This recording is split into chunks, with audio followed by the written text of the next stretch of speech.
بسم اللہ الرحمن الرحیم۔ اس وقت پوری دنیا کورونا وائرس کی چپیٹ میں ہے۔ ہزارہ افراد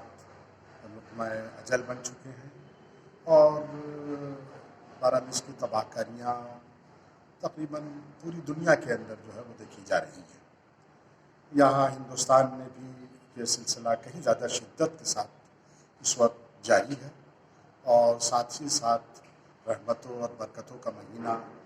ماہ رمضان المبارک بھی ہمارے سامنے ہے اور اس میں خصوصیت کے ساتھ یعنی کورونا وائرس کی ان تباہ کاریوں کو مد نظر رکھتے ہوئے کچھ ہدایات ہم نے نماز جمعہ کے خطبے میں اور دیگر ذرائع سے بھی جو ہے وہ لوگوں تک پہنچانی چاہیے۔ مثلاً نماز کے دوران نمازیوں کے درمیان فاصلہ قائم رہے، لوگ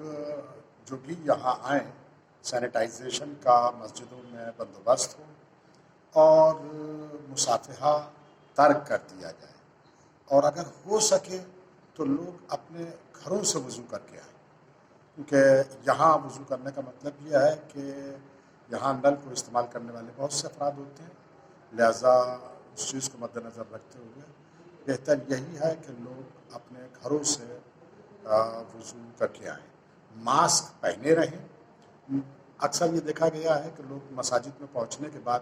ماسک اتار دیتے ہیں، یہ کسی طرح سے جو ہے مناسب نہیں ہے۔ احتیاط ہمارا فریضہ ہے، ہم اپنے آپ کو بھی محفوظ رکھیں، دوسروں کو بھی محفوظ رکھیں، اسی کے اندر جو ہے وہ بھلائی ہے۔ اور موجودہ حالات کو دیکھتے ہوئے کہا جا سکتا ہے کہ ہر شخص کی یہ ذمہ داری ہے، اس کے اوپر واجب ہے خود اپنے آپ کو بھی بچائے اور دوسروں کو۔